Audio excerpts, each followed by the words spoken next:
네, 계속해서 하겠습니다. 앞의 내용에서 영혼을 우리가 계속 사모해야 될 것에 대해서 이야기를 했는데요. 이 하나님의 영원한 그 성품, 그 영원한 하나님의 그 속성을 우리가 이해했다면 그 영원하신 하나님과 함께 우리가 기억해야 될 유일무이하다라고 말할 수 있는 그 성품이 바로 거룩입니다. 네, 이 거룩은 왜 중요하냐면 하나님께서 내가 거룩이니 너희도 거룩이라 라고 선포하시기 때문이에요. 다시요. 내가 거룩하기 때문에 너희도 거룩해야 한다. 어떤 doing이나 어떤 상태에 대한 이야기가 아니고요. 그냥 자체로 거룩이라고 선포를 하시는 거예요. 하나님 내가 거룩이니 너희도 거룩이다 라고 원어적으로 우리가 설명을 보면 그렇습니다. 우리가 거룩해야 하는 이유는 첫 번째, 하나님으로부터 내가 나왔기 때문에 나는 거룩입니다. 우린 지금 누구를 닮았죠? 네, 아빠 닮았죠? 네, 하나님 아버지를 닮았습니다. 하나님 아버지의 형상과 그분의 모양대로 우리가 지어졌습니다. 그것은 곧 그분의 형상, 그분의 어떤 외적인 것뿐만 아니라 그분의 성품, 그분의 가지고 있는 모든 감정과 기질과 느낄 수 있는 것, 그리고 그분의 창조성까지 우리가 닮았습니다. 그래서 우리가 말로 하는 많은 말들, 뱉어내는 많은 말들로 어떤 일들이 이루어지는 것을 볼 수 있죠. 우리가 저주를 하면 물의 형태가 깨지고 얼음의 모양이 깨진 것처럼 나오는 것처럼 우리의 말에 힘이 있습니다. 왜냐하면 주께서 말씀으로 세상을 창조하실 만큼 그분의 말에는 힘이 있기 때문이에요. 우리의 말도 한 사람을 향하여서 저주의 말을 계속 퍼부으면 그 사람은 그 저주의 말로 인하여 묶임을 당하고 실제로 그 저주로 가득 찬 그 사고틀 안으로 그 사람이 자라나도록 하는 우리가 그런 힘이 있거든요. 그러니까 그만큼 우리는 하나님으로부터 온 하나님의 그 성품 안에서 나온 자들이기 때문에 그렇습니다. 또 우리는 왜 거룩해야 되냐면 우리를 보내신 그분의 본체이신 하나님, 그러니까 본체이신 하나님으로부터 왔지만 다시 그분께로 돌아가야 되기 때문에 우리는 거룩해야 됩니다. 그 퍼즐이 있잖아요. 퍼즐 중에 아무리 좋고 멋진 금 모양이든 은 모양이든 어떤 재질이 다를지라도 모양이 맞지 않으면 그 퍼즐에 들어갈 수가 없잖아요. 왜냐면 그 그림에서 나온 한 조각이기 때문에. 그렇기 때문에 다시 그 퍼즐 안으로 맞춰지려면은 본래 것, 오리지널 디자인을 가지고 있어야지만 그 퍼즐의 완성을 이루는 것처럼 우리의 시작, 우리의 본체 대신 예수 그리스도 여호와 하나님으로부터 우리가 나왔기 때문에 우리가 다시 그분께로 돌아가기 위해서는 그분의 형상과 그분의 모양을 온전히 유지되어야 합니다. 온전케 되어야 하는 거죠. 그래서 하나님께서 그 말씀을 하시잖아요. 너희의 몸과 영과 혼이 온전케 강건케 되는 것을 명령하셨잖아요. 그래서 우리의 거룩은 선택이 아니라 존재의 본질에 관한 이야기다라고 이해하시면 좋을 것 같습니다. 만약에 그런데 우리가 거룩을 잃어버렸어요. 거룩한 상태도 아니고 거룩 자체로서의 삶도 살지 못해요. 그랬다는 것은 무슨 말이냐면 그 자체가 무엇을 의미하냐면 우리가 하나님을 잃어버렸다라는 것과 같은 의미가 됩니다. 왜냐하면 우리의 모든 형상과 모양이 본체이신 그분에게로부터 왔는데 내가 그것 자체가 내 안에서 발견되지 않는다는 것은 내가 그분을 잃었다는 것이 되는 거죠. 제가 저희 남편이랑 결혼을 했잖아요. 남자랑 결혼을 했잖아요. 남편이랑 결혼했는데 그 전에는 저는 누굴 닮았냐면 저희 아빠를 닮았고 저희 엄마를 닮았습니다. 그런데 결혼하고 나니까 제 얼굴이 점점 남편의 얼굴하고 닮아지고 또 남편도 저의 얼굴하고 닮아져서 둘이 비슷비슷해지는 거예요. 맨날 그 남편의 얼굴을 보고 사니까 또 그 남편도 저의 얼굴을 보고 사니까 계속 마주 보고 있는 그 얼굴을 닮아가는 거죠. 그 미소를 같이 짓게 되고 화나는 부분도 같이 똑같이 여기 3자 새기면서 같이 화를 내고 우리가 바라보고 있는 것, 우리가 가까이 하는 것을 닮아가게 되고 그 형상에 반사되어서 거울로 그것을 보여주게 된다는 거죠. 이 세상을 살아가는 우리 모두는. 그렇기 때문에 거룩을 잃었다는 것은 거룩의 본체이신 그분과 우리가 떨어졌다는 뜻이 되는 거예요. 거룩의 반대는 뭐죠? 거룩하지 않은 모든 것이죠. 다시 말해서 구별되지 않은 것, 선택되지 않은 것, 분리되지 않은 것, 모든 혼합되고 섞여져 있는 모든 것들과 제가 가까이 하면 저는 그 거룩과 전혀 상관없는 다른 모양과 형태를 가지게 된다.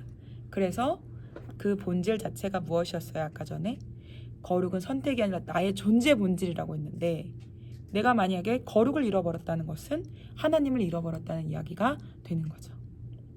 하나님을 잃어버렸다는 건 또 무엇을 말합니까? 피조물, 주께서 지으신 모든 피조물, 저희를 포함한 피조물의 본분을 잊은 게 되는 거예요. 우리가 피조물의 본분을 잊어버리면 어떻게 될까요? 하나님의 영광을 위하여 살아가는 모든 삶에 오염이 일어나게 됩니다. 하나님과 전혀 상관없는 영광을 우리가 누군가를 위하여 혹은 나를 위하여 그 영광을 나타내는 삶을 살아갈 수밖에 없는 거죠. 따라서 거룩은 존재의 방향성을 이야기하고 있습니다. 내가 누구를 향하여 있는가? 내 얼굴이 누구를 바라보고 있는가? 내가 지금 나의 남편과 살고 있지만 내가 바라보는 것이 다른 곳에 있다면 전 남편을 닮아가는 것이 아니라 내가 바라보고 있는 것을 닮아가게 될 것입니다. 여러분은 누구를 바라보고 계신가요?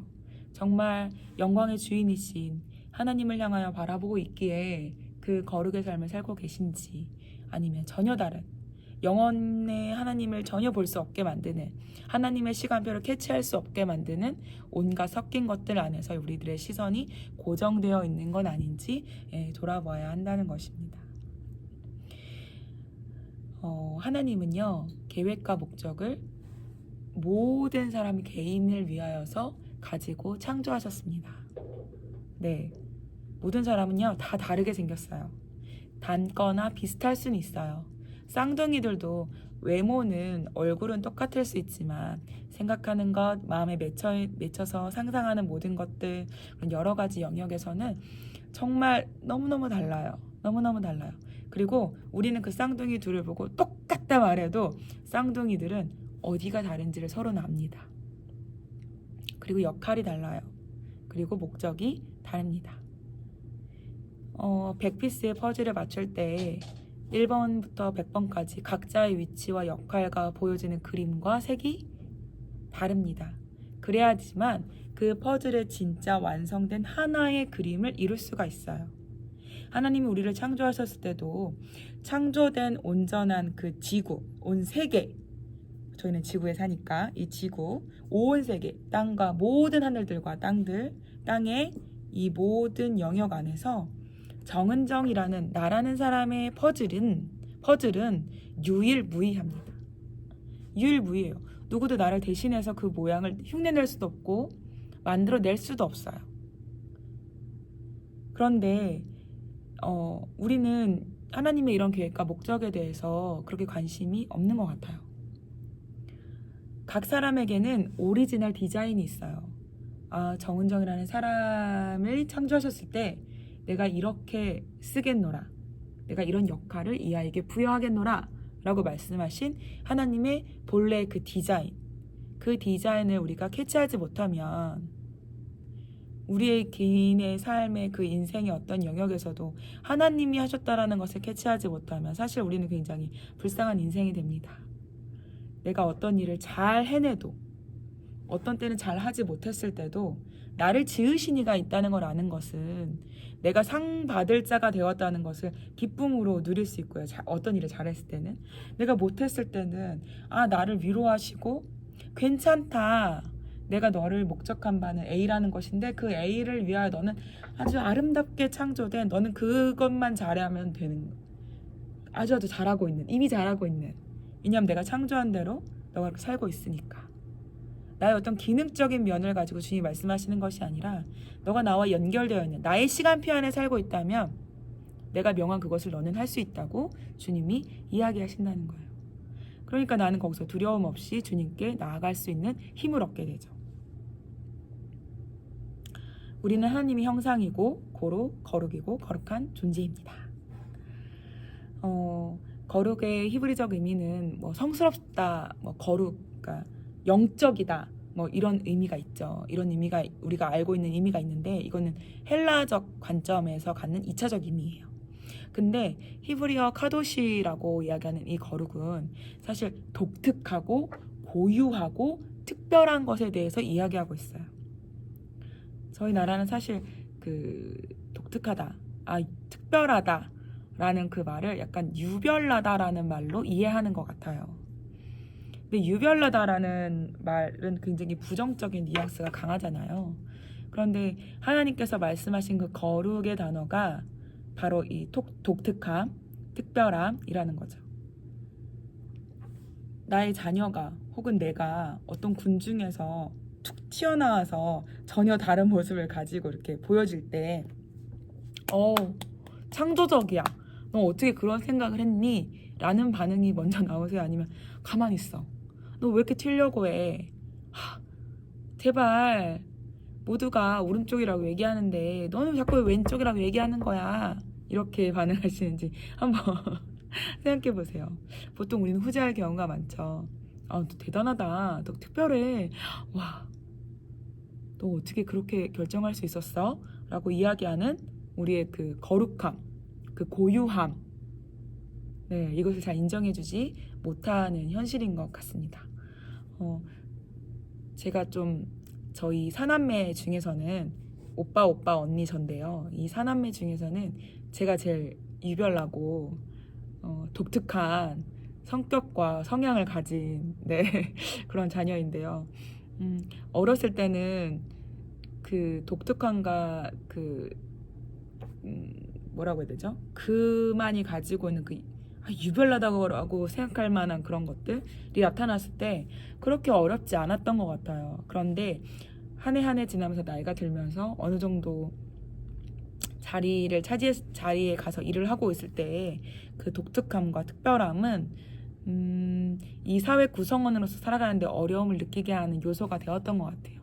그래서 저도 상당히 사회생활에 익숙한 사람이 되어져 가는 것을 저 스스로도 느낄 때가 많았었거든요.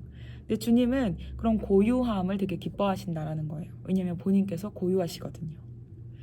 우리 하나님 아빠가요, 우리 아버지께서 정말 고유하세요. 유일무이하십니다. 그런데 우리도 주님과 똑같이 유일무이한 고유한 그런 자들이라는 거. 따라서 우리가 거룩을 지킨다는 것, 거룩으로서 산다는 것은 무엇을 의미하냐면 그 고유함을 유지한다라는 것입니다. 나의 고유함.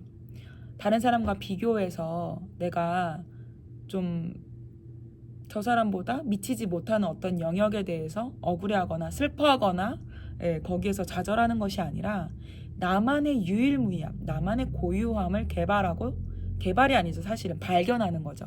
발견하고 내가 하나님의 시간 안에서 이 발견되어진 것으로 살아갈 때 하나님이 그것을 잘했다. 너 진짜 고유한 너의 것을 찾았다. 내가 너를 그렇게 지었고 내가 너에게 부여한 것이다. 라고 말씀하시면서 칭찬한다는 거예요. 우리가 거룩을 잃어버릴 때는 첫 번째는 비교고요. 두 번째는 세상의 기준을 따라가기를 즐거워할 때고 울면서도 따라가잖아요. 요즘에 누가 그런 색을 입어? 누가 요즘에 그런 화장을 하니? 요즘 세상은 그런 거 말하지 않아. 그런 거 원하지 않아. 요즘에 누가 동성애를 그렇게 대놓고 뭐라고 해? 그건 말도 안 돼. 요즘 누가가 아니죠. 이 세상의 흐름을 쫓아가지 않는 것, 세상의 풍속을 절연히 거절할 수 있는 것, 또 외모와 능력 중심으로 가치를 매기는 우리의 이 사고방식들, 이것들을 깨트릴 때 우리는 하나님 우리에게 부여하신 고유함을 찾아갈 수 있습니다. 제가 초등학교 때, 제가 어렸을 때 저희 반이 48명이었던 것 같아요. 한 반에 48명. 그리고 저희 언니 때는 한 60명 정도 있었던 것 같고, 저희 오빠 때는 너무 사람이 많아서 아침에 학교 가는 친구, 밤에 저녁 오후 넘어서 가는 학교 가는 친구들 뭐 이렇게 나눠서 교실을 써야 될 정도로 그랬던 것 같아요. 지금 아이들도 많이 적어지고 그랬지만, 근데 그때는 비교를 할 수가 없었어요. 그러니까 다 그만하게 살고 그만하게 그러니까 비교를 한다고 해도 지금처럼 인터넷이 있는 것도 아니고, 지금은 몇 없는 그런 학생들 사이에서도 그 삶의 수준이라고 말하는 많은 것들이 그대로 드러나고, SNS나 가지고 다니는 가방, 입는 옷, 그리고 어린 아이들도, 저도 반지 이런 액세서리 되게 좋아하는데 이런 것도 막 사서 끼고, 여행 다니는 횟수, 네, 그런 것만 보더라도 자신과 친구만의 비교를 넘어서서 부모로 비교되어지는 그런 세상에서 우리가 살고 있잖아요. 그런 가치를 따르고 있고, 그걸로 인해서 나의 자녀들이 그런 걸 경험하게 하고 싶지 않는, 네, 우리 어른 부모 세대들도 동일한 마음과 가치 기준을 가지고 자녀를 이제 양육하고 훈계하고 그렇게 살아가는 시대에 우리가 있지 않습니까? 그렇게 될 때 우리는 자신의 본질을 찾을 수 없는 상태에 이르게 돼요. 남들이 말하는 어떤 기준을 쫓아가고 찾아가야 된다라고 이야기하는 거죠. 그런데 하나님 말씀은요, 쫓아가지 말라고만 이야기해요. 쫓아가지 말라. 너가 따르고 쫓아야 될 것은 오직 여호와 하나님 말씀뿐인 거예요. 오직 여호와 하나님 말씀을 따라라. 너의 고유성을 지켜라. 만약에 유대인들이 이 고유성을 지키지 않았다면 오늘날 우리에게까지 성경이 올 수 있었을까요? 없었을 것입니다. 그들이 하나님의 시간을 지키지 않았고 그냥 이 자기들에게 오는 이 위기를 벗어나고자 세상이 말하는 대로 그 흐름을 따라갔다면 하나님의 말씀이 지켜지지 않았을 뿐만 아니라 그 말씀을 연구하는 자들도 없기에 해석하는 방식도 상당히 많이 잃어버렸을 거예요. 수많은 오류, 해석의 오류들이 있지만 그 중에 저는 그 오류가 엄청 크다고 생각하는데, 에노스에 대한, 창세기에 보면 에노스가 찾아볼까요? 네.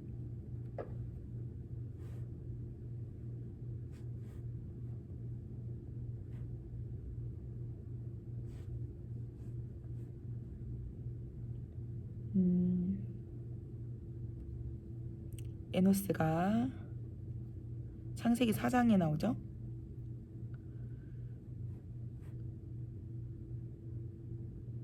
제가 지금 성경 어플을 켜고 있는데 얘가 로딩이 느립니다 지금. 잠시만요.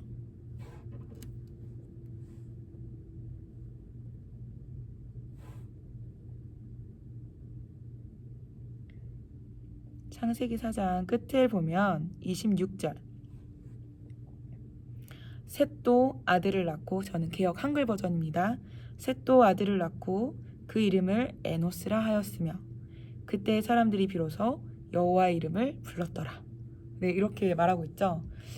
제가 그 2000년대쯤에 교회 음악을 공부하면서 이 구절을 진짜 많이 인용을 하거든요. 여호와의 이름을 불렀다. 하나님의 이름이 드디어 높임을 받으시는 시즌이 돌아왔다. 이러면서 굉장히 긍정적인 구절로 이걸 받아들이고 있어요. 그런데 사실은 셋도 아들을 낳고 그 이름을 에노스라 하였으며 그 다음에 해석이 잘못된 거죠. 사람들이 여호와의 이름을 비로소 불렀다는 이 비로소라는 단어가 성경에는 나오지 않거든요. 이 비로소라는 말 때문에 의미가 아예 뒤집어져 버린 상태가 되는 거죠. 사실은 이 에노스는 우상숭배의 최고봉이었고 우상숭배 선두주자였습니다. 네, 좀 충격적이시죠? 비로소라는 말이 없었어야 되거든요. 그때 사람들이 우상을 세워놓고 여호와 이름이라 불렀더라. 이렇게 이해하는 것이 오히려 맞을 수 있습니다. 그러니까 이 에노스 시대는 정말 우상숭배의 그 가장 최고점을 찍었다고 할 수 있는, 또 시초라고 말할 수 있는 우상격이죠. 네, 그렇죠. 그러니까 이 말씀의 해석을 우리가 그 유대인들이 언어를 잃어버리고 역사를 잃어버렸고 하나님의 시간 가운데 살지 않았다면 이 말씀을 이해할 수 없었을 뿐만 아니라 온전한 해석을 내놓아 가르칠 수도 없었을 것입니다. 왜냐하면은 그 성경 안에 있는 그 히브리어랑 현대 히브리어랑도 되게 달라요.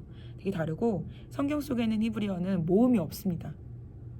네네, 모음이 없어요. 성경책이라고 쓰고 싶으면 우리나라 말로 시옷, 기역, 치읓, 시옷, 기역, 치읓 이렇게만 써 있으면 아 이게 성경책이다 라고 캐치할 수 있었던 과거의 사람들의 그 역사다, 흐름, 말씀을 읽었던, 배웠던 그 흐름, 티칭의 방식, 이것들을 놓쳤다면 오늘날까지 그 말씀을 입으로 읽는 것이 불가능했겠죠. 네. 이처럼 우리의 고유성을 잃어버린다는 것은 하나님을 잃게 된다는 것입니다. 여러분에게 하나님이 크리스찬으로서, 기독교인으로서 여러분에게 주신 아이덴티티가 있잖아요. 정체성이 있잖아요. 그 모든 정체성보다 앞서야 되는 것은 여러분의 고유성입니다. 여러분의 고유성, 하나님이 부여하신 그 거룩을 여러분들이 반드시 가져야 합니다. 이것을 놓치면 하나님을 잃은 것이 되고, 하나님을 잃게 되면 피조물은 우리의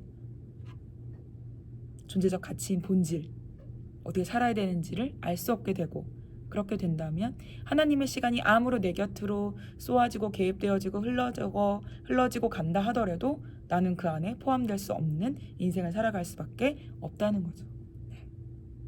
그래서 오늘 이것을 이야기하려고 해요. 이 거룩함을 어떻게 지킬 수 있는가? 네, 두 가지 이야기하고 오늘 마무리할 것입니다. 거룩의 두 가지 축. 첫 번째는 부모 경외입니다. 부모 경외. 그리고 두 번째는 안식일. 왜 거룩함의 두 가지 축을 이것을 이야기를 했을까요? 이것을 레위기 19장에 있는 하나님의 말씀부터 저희가 지금은 읽지 않고요. 여러분이 이제 이 강의를 2부를 들으시면서 다 듣고 나서 이제 강의를 끄시고 레위기 19장 1절부터 14절까지를 한번 읽어보시는 거예요. 레위기 19장 1절부터 14절까지 한번 읽어보시면서 아 이래서 그랬구나 라는 것을 이제 캐치하시면 될 것 같아요. 저는 오늘 이제 이거를 탁탁탁탁 이렇게 요약만 해가지고 여러분에게 나누어 드리도록 하겠습니다. 가장 먼저 주어진 인간 관계에 있어서의 계명이 바로 이거예요. 부모를 공경하라. 네, 더 분명하게 말하자면 부모를 경외하라죠.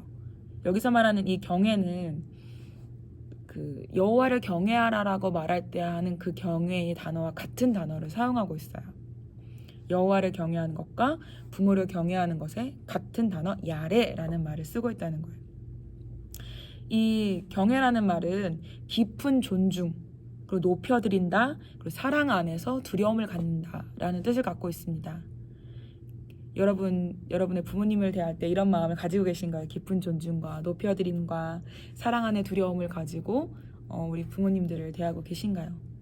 또 여러분의 자녀는 어떤가요? 여러분의 자녀는 나를 높은 존중으로 대하고 있으며 깊고 높은 존중, 높여드림, 그리고 사랑 안에 나를 두려워하고 있는가?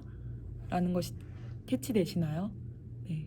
그런데 하나님의 말씀에서는 그렇게 부모를 경외할 때 너희가 그 거룩을 유지할 수 있다고 이야기한다는 겁니다. 이 인간과의 계명의 첫 번째인 이 부모 경외는요, 유일하게 약속이 전제되어 있는 계명이에요. 너희가 부모를 경외하면 생명이 길고 복을 누리게 될 거다라고 약속을 주시고 계세요. 생명이 길고 복을 누린다. 여기서 말하는 생명이 길다는 것은 영원토록 주님과 함께 산다는 의미도 있고요. 또 하나는 내가 너에게 허락한 그 날수를 다 채울 수 있다는 거예요. 너가 그 거룩을 유지하고, 다시 말해서 너가 나와 연결되어져서 한 번도 헤어진 적 없이 나와 같이 그 영원한 삶으로 살아가도록 결정한 너희들은 내가 너에게 이 땅으로 미션을 주면서 내가 너를 보냈는데 그 날수를 다 채운다는 뜻이에요. 어떤 이들에게는 100년이 주어졌어도 50년밖에 못 살 수도 있고, 50년을 줬는데도 그 비전을 다 채우고도 영원의 복을 누리도록 주님이 그 날수를 더하실 때도 있는 거죠. 저희 외할아버지가 그 각혈을 하시면서 그 생명의 위기 속에 있을 때 딸들이 모두 모여 금식하면서 주님께 기도를 드렸대요. 하나님, 이 일들을 이루어 주십시오. 아버지께서 10년이라고 했나 15년이라고 했나 제가 기억이 가물한데 그 기간을 더 이 땅에 살면서 하나님이 우리 외할아버지에게 명령하신 그 비전들을 다 이루고 갈 수 있도록 그 복을 허락하여 주십시오. 그래서 그 자녀들이 밤낮 쉬지 않고 기도하며 금식하며 나아갔더니 15년을 더 하나님 앞에서 봉사하고 장로의 직무로 그 앞에 서다가 하나님 아버지께로 돌아가셨다는 이야기를 제가 들었습니다. 우리가 부모를 경외함으로 인하여서 그 날수가 하나님 앞에 내가 이 땅에 보냄받은 그 이유로 다 살아갈 수 있도록 한다는 거예요. 너무 놀랍지 않나요? 심지어 레위기에서는 이렇게 이야기하고 있어요. 우상 숭배하는 것, 그러니까 하나님을 믿지 않는 자들의 우상 숭배 자체를 예배라고 하잖아요. 제의를 드리는 거잖아요. 그것보다 예배보다 그 어떤 하나님을 경배하고 하나님 우선시하고 하나님을 노래하고 예배하는 그것보다 이것이 먼저라고 이야기를 하고 계세요. 부모를 경외하는 것. 나를 경외하기 전에 너희 이 땅에서 내가 너를 이 땅으로 파송할 때 그 통로로 썼던 몸체 내가 자궁을 허락하고 그 자궁에 씨앗을 심도록 허락했던 그 부모를 경외하는 것을 먼저 하고 나에게 영으로 예배하라고 주님이 명령하고 계신다는 거예요. 부모는 우리의 생명의 시작입니다. 이 강의를 듣고 있는 여러분, 그 누구도 부모가 없이 이 땅에 오신 분은 없습니다. 이 강의를 듣고 있는 여러분, 그 누구도 남자와 여자를 통하지 않고서 이 영상을 보고 계신 분은 없습니다. 남자와 여자의 연합을 통해서 여러분이 이 세상에 오셨고 하나님의 비전을 가지고 이 땅에 오셨습니다. 따라서 우리 부모는 우리에게 많은 것을 주고 안전하게 하고 도와주고 실질적인 책임을 가지면서 지켜내면서 길러줘야 하는 그런 책임과 의무도 있지만 가장 중요한 책임을 완수한 자들입니다. 세대에서 세대를 잇게 하는 그 일, 그것만으로도 그들은 존중받고 높임을 받아야 되고 그들의 삶을 인정할 수 있는 그걸로 하나님이 인정하신다는 거예요. 부모는 생명의 시작입니다. 하나님의 권위를 배울 수 있는 통로예요. 모든 부모님들이 완전하지는 않습니다. 상처를 많이 주기도 하고 또 부모도 자녀에게 상처를 받기도 하죠. 그렇다고 해서 우리가 부모가 나를 이 땅에 보내기 위해서 죽을 힘을 다해서 나를 낳았잖아요. 이 땅에.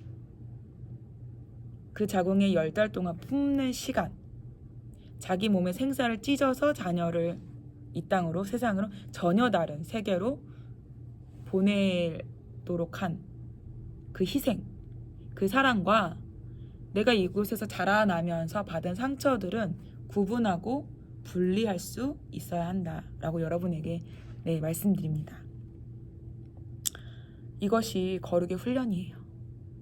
우리가 부모를 사랑하는 것, 부모를 경외하는 것 자체가 거룩의 훈련입니다. 그래서 부모를 경외하는 것이 이 거룩의 두 축 중에 첫 번째라고 이야기할 수 있는 거예요. 하나님께서 신명기에서 이렇게 말씀하셨습니다. 여호와 사랑 첫 번째, 하나님 사랑 두 번째, 내 이웃을 내 몸같이 사랑하라. 우리 이웃을 사랑한다고 했을 때는 나 말고 타인이에요. 나 제외 타인. 나 제외 타인의 첫 번째는 누구죠? 부모입니다. 나라는 존재를 이 땅에 보내게 한 나 말고 다른 타인. 첫 번째. 이 부모를 경외할 줄 아는 자들. 이 부모에게로부터 받은 사랑과 부모에게로부터 받은 상처를 구분해서 내가 좋은 것을 취하고 아닌 것은 분리해내고 끊어낼 수 있는 이 훈련을 하는 자들이 하나님의 가장 큰 계명, 내 몸같이 이웃 사랑하라는 그 계명을 지킬 수 있게 됩니다. 그래서 우리 부모님들께는 이렇게 권면하시죠. 말씀으로. 감정으로 후욕해서 상처를 전달하지 말아라 라고 말씀에 가르치시고, 또 자녀 또한 부모를 잘 공경하라고 말씀에서 가르치고 계십니다. 거룩의 훈련을 부모와 자녀가 같이 해야 될 것을 이야기하고 계신 거예요. 부모 공경은요, 삶의 예배의 기초가 되고 기초가 될 뿐만 아니라 하나님께 드리는 예물보다 중요하게 여기시고 계신다는 것을 잊지 말고 삶의 예배를 부모 공경으로, 부모 경외로 시작하시기를 축복합니다.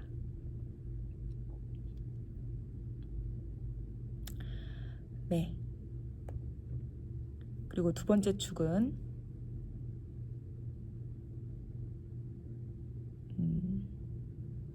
안식일입니다. 잠시만요.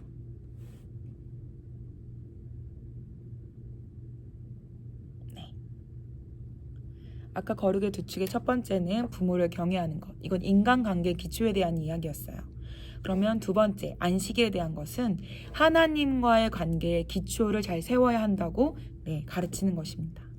안식일은 지난주에도 제가 바로 전 강에서도 제가 계속적으로 여러분 안식일을 지켜 거룩하게 지키십시오. 그것이 여러분에게 유익이 될 것입니다. 그것이 여러분의 축복입니다. 제가 지켜봤더니 너무 좋습니다. 이러면서 계속적으로 이야기를 했잖아요. 그것에 대한 하이라이트입니다. 안식일에 대한 하이라이트. 오늘이. 왜냐하면 우리가 하나님 관계의 가장 기초 베이스를 이 안식일을 통하여서 이룰 수 있기 때문이에요. 그 기초를 완성할 수 있기 때문이에요. 또한 이 부모 경애는 공간적 관계의 질서라고 이야기할 수 있다면 안식일은 시간적 관계의 질서예요. 공간 안에서 내가 하나님과 함께하는 그 물리적인 공간은 우리가 성전이라고 말할 수도 있겠지만 우리는 아까도 얘기했던 기억의 개념이잖아요. 우리가 시간을 쌓아온 시간이 확장되어 온 그 기억에 대한 개념으로 하나님을 기억하고 그분에 대한 신앙을 갖는 거라면 그 부모를 경외하는 한 공간 안에서 그 사랑과 상처를 같이 주고받은 그 관계, 그 안에서 그 공간을 거룩하게 한다는 개념이 있거든요. 그래서 이 안식일은 시간의 바운더리라는 개념으로 우리가 기억했으면 좋겠어요. 안식일, 곧 샤밧은 하나님과 백성의 관계가 유지되는 구별된 시간이다. 창조를 기억하게 할 뿐만 아니라 속량을 기념하게 한다. 다시요. 창조를 기억하게 하고 속량을 기념하게 한다. 속량이라는 것은 값을 지불한 대가 지불이잖아요. 주님이 나를 어떻게 그 대가를 지불하셨냐? 당신의 목숨값으로 지불하셨다는 것. 이것을 샤밧을 통해서 다시 한번 재정렬하고 하나님과 나의 그 일치를 경험하게 하는 시간이 된다는 거예요. 따라서 안식일은 단순히 쉼이 아니라 하나님의 역사를 기억하는 시간, 하나님의 구속과 하나님의 창조를 기억하는 시간이다. 그래서 아까 아브라함 햇셀이 이야기했던 그것도 기억하는 것이 신앙이다 라고 이야기했잖아요. 그것과 일맥상통하는 것을 알 수가 있어요. 이 레위기 19장 말씀을 통해서.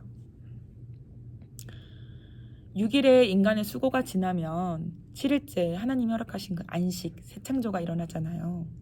그 하나님의 의도를 우리가 한번 생각해 본다면 너희의 모든 수고를 멈추고 이제 내가 준비한 나의 경계로 들어오라는 초청인 거예요. 그 초청으로 여러분, 우리가 들어갈 때 무엇이 이루어진다고요? 네, 그렇습니다. 거룩을 지키는 것이 이루어진다는 것입니다. 그런데 하나님이 안식일을 명할 때도 뭐라고 했냐면 너희는 안식일을 어떻게 지킨다? 거룩하게 지키라고. 그날을 거룩하게 구별하여 지키라고 명하고 계신다는 거예요. 안식일은 따라서 참 쉼을 누리게 되는 날이에요. 참 쉼. 그리고 멈추는 것을 훈련하는 거예요. 멈춰. 자, 시작이야. 멈춰.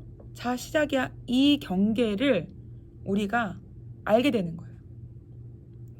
시계가 고장이 나면 멈춰있는 시계는 하루에 2번은 맞아요. 그쵸? 3시에 멈춰있으면 그 시계가 2바퀴 돌 동안 하루에 2번은 맞추잖아요. 그런데 시각에서 딱딱 왔다 갔다 정신없이 왔다 갔다 하면서 있는 것은 어떻게 되죠? 한 번도 맞지 않아요. 그 24시간이 돌아가는 그 시간 동안에 하나님의 시간과 절대 맞출 수가 없는 거죠. 우리의 인생이 우리의 흐름으로 가다 보면, 우리의 멈춤이 없으면 하나님의 그 개입을 경험할 수가 없게 되는 겁니다. 우리가 멈추었을 때 비로소 하나님이 개입하시는 그 시간 안에 들어갈 수 있게 되는 거예요. 들어간다는 것 자체가 뭘 의미하죠? 영원으로 우리가 초청되어졌기 때문에 거룩을 경험할 뿐만 아니라 거룩한 자들이 모이는 그곳에 우리가 들어갔으니 우리가 거룩이 되는 거고 거룩함이 되는 거예요. 할렐루야. 안식일의 본질은 정한 시간의 백성과 만나기 위해서 하나님이 하셨다고 제가 계속 이야기하고 있죠. 하나님과의 언약적 만남의 시간으로서 그날을 정하셨고, 모든 절기들의 베이스, 영원의 모든 그 날들 중에 영원이라는 곳에 가장 기초로 우리에게 제시하시는, 당신이 영원을 가르쳐 주시기로 제시하시는 날이다. 핵심은 이래요. 우리가 이 샤밧, 이 안식을 지킴으로 인하여서 하나님의 그 7,000년, 새하늘과 새 땅을 맞이하는 8,000년에 이르기까지 그분의 놀라운 역사, 이루실 이 땅을 향한 아버지의 뜻과 계획을 우리가 리허설할 수 있다라는 것이 핵심의 흐름이 될 수 있습니다. 안식은 우리가 미래에 들어갈 하나님의 안식을 미리 연습하는 리허설입니다. 장차 들어갈 안식을 미리 살아보는 것. 그래서 그리스도 안에 있으면 새로운 피조물이 되는 것을 바로 그 샤밧 때마다 경험하는 것이고, 완전한 그분의 재림 이후의 그 영원한 그날을 우리가 맛보아하는, 찍어서 맛보아하는 거예요. 맛있게 끓이고 맛있게 지지고 볶고 맛있게 막 이렇게 한 잔치 음식 있잖아요. 그것을 맛을 보는 거예요. 달다, 쓰다, 짜다, 맵다. 하나님의 다양성, 하나님의 그 완전 무결한 그분의 놀라운 성품을, 풍성함 중에 우리가 어떤 일부를 경험해 보는 것입니다. 여러분, 하나님 만나고 싶지 않으십니까? 하나님의 성품 경험해 보고 싶지 않으세요? 하나님이 그날을 위해서 준비한 그 시간에 여러분 뛰어드시기 축복합니다. 그래서 이 안식일의 핵심은 구별하는 거예요. 6일과 7일째는 다르지 않습니까? 우리 주일날, 6일 동안 살던 거랑 주일날 삶이 아예 다르잖아요. 구별하고 분리하고 목적 있는 시간으로 정해놓고 사용하고. 저는 토요일만 되면 마음이 막 바빠지기 시작해요. 다음 주일날 모두 해야 되고 주보도 있어야 되고, 그때 성도님들 들어왔을 때 기분이 좋았으면 좋겠어. 내일은 가식도 하나 갖다 놔볼까? 막 이런 아이디어를 막 주님 주신 기쁨으로 막 짜보기도 하고, 그런 마음들 제 안에 막 솟아 올라옵니다. 하나님께서 우리에게 주신 목적 있는 시간을 사용하도록 우리에게 센서티브하게 하시는 거죠. 한낱 미물인 저도 그런 생각을 하는데, 하나님 아버지께서 우리를 위하여서 지정하시고 정하신 그 한낮, 한날, 한 시간에 얼마나 풍성한 것들을 우리에게 쏟아부어 주시려고 준비하고 계실까요? 너무나 놀라운 시간입니다.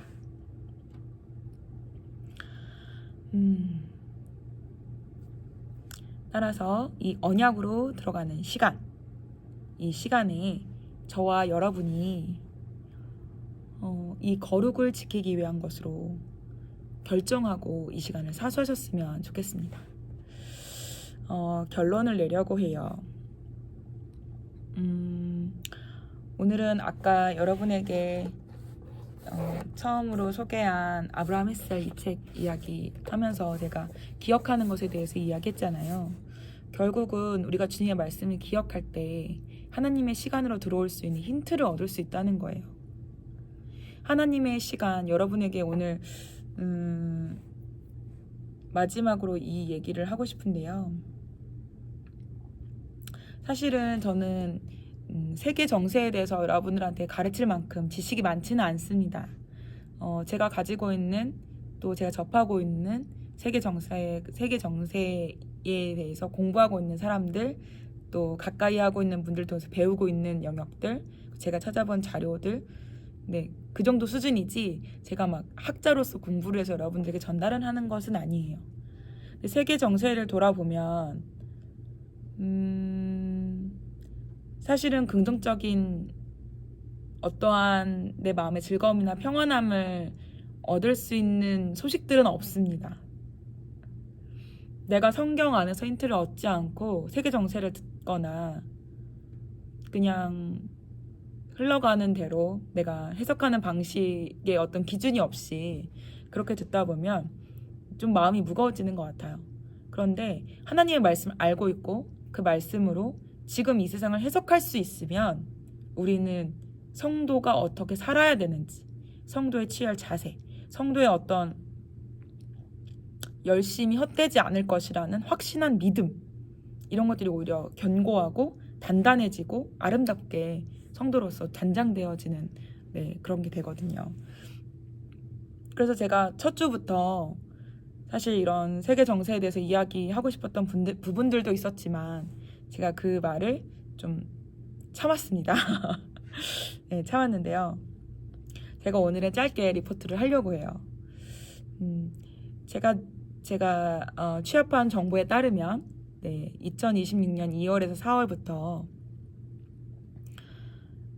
미국, 이스라엘이 한 팀으로서 원팀으로 이란과 전쟁을 하고 있죠. 지금까지 전쟁을 하고 있고 정말 이스라엘이라는 나라를 지도에서 없애고자 하는 그들의 열심, 그들의 독한 그 도끼와 그 마음들이 그냥 생각했을 때는 사실 이해가 되지 않는 그런 모습인데요. 하나님의 말씀 안에서 그들을 쫓아가다 보면 이 예언된 말씀이 이루어지고 있구나. 아버지께서 어떤 일들을 진행해 가시고 계시는구나. 이런 것들을 좀 보게 되는 것 같습니다. 이란 전역에 기습 공격을 했죠. 그래서 최고 지도자인 알리 하메네이와 다수의 이란 고위 관료들도 다 살해가 되었어요. 그러니까 땅에서 모두 다 전멸시키겠다고 한 그런 말을 입 밖으로 내뱉었던 지도자들이 다 살해되었죠. 이란은 이스라엘과 미군 기지, 영내 미국 우방국들을 향해 미사일과 드론으로 대응했습니다. 사용하지 않은 일반 전쟁에서 쓰지 않는 그런 무기들까지 사용해서 일반 시민들까지 굉장히 곤욕을 치르게 되는 또 죽음에 이르게 하는 그런 전쟁을 지금 이란에서 감행했던 거죠, 계속적으로. 그래서 이스라엘은 이란 경제의 핵심인 석유화학 산업을 겨냥한 대규모 공습을 감행했고 이란 수출의 85%를 마비시키고 혁명 수비대 정보 수장도 제거하는 일까지 일어났습니다. 왜 도대체 석유화학 산업을 겨냥한 이런 일들이 일어났을까요? 기름이 없어야 세계 정세에 있어서 전쟁을 무력화시킬 수 있기 때문입니다. 우크라이나 전쟁도 마찬가지고요. 이 모든 것이 그냥 이 이란과 이스라엘, 미국 이 원팀과 이 싸움